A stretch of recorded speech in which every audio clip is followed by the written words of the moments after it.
O'zbekiston 2030 strategiyasida ta'lim tashkilotlari xodimlarining malakasini uzluksiz oshirish hamda ta'lim jarayoni ishtirokchilarini psixologik qo'llab-quvvatlash tizimini takomillashtirish bo'yicha muhim vazifalar belgilangan. Ularning ijrosi doirasida ta'limni rivojlantirish Respublika ilmiy-metodik markazi tomonidan Maktabgacha va Maktab ta'limi vazirligi hamda Kasbiy ta'lim agentligi hamkorligida seminar tashkil etildi. Maktabgacha, maktab va kasbiy ta'lim psixologlarini kasbiy rivojlantirish hamda metodik qo'llab-quvvatlash mavzusidagi tadbirdan muxbirimiz xabar beradi.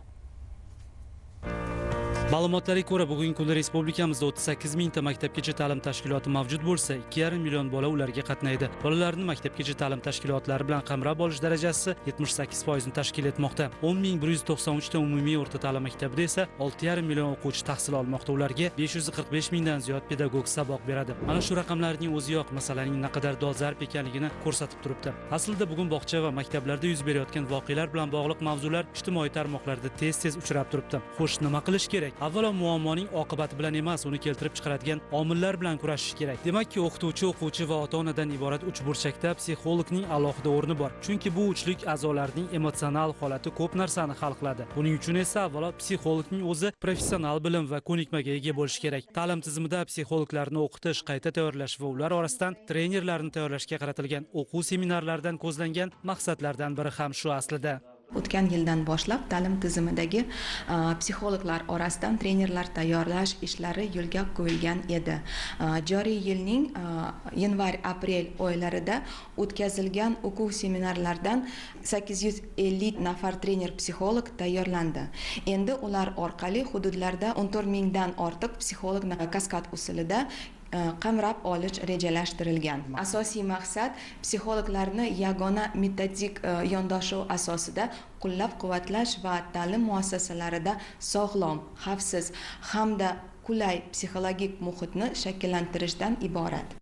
Tadbirda shu yilning yanvar-aprel oylarida respublikamiz bo'yicha ta'limda psixologik farovonlikni birga yaratamiz shiori ostida o'tkazilgan o'quv seminarlarining yakunlari, erishilgan natijalar va kelgusidagi ustuvor vazifalar tahlil qilindi. So'zga chiqqanlar tomonidan ta'lim tizimida psixologik xizmat sifatini oshirish, mutaxassislarni metodik jihatdan qo'llab-quvvatlash hamda hududlarda yagona yondashuv asosida amaliy ishlarni davom ettirish muhim ahamiyatga ega ekani ta'kidlandi. Aytish kerak, seminarlar davomida psixologlarning profilaktika, diagnostika va korreksiya ishlarini tashkil etish, muammoli vaziyatlarni barvaqt aniqlash, inklyuziv yondashuvlarni amaliyotga joriy etish, ota-ona hamda pedagoglar bilan samarali hamkorlik qilish bo'yicha amaliy ko'nikmalari mustahkamlandi. Bog'chada, maktabda faoliyat yuritayotgan psixologlarimizni metodik ularni qurollantirib borish, ularni bugungi zamonga moslashtirib borish masalasi kun tartibidagi eng asosiy masalalarimizdan bittasi edi. Bugun ochiq muloqot ham bo'ldi.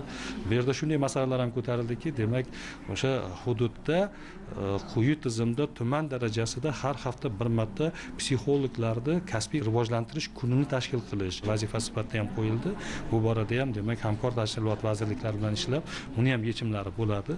Endi bu masalani mohiyati shundaki, bugun zamonni o'zi talab qilyapti.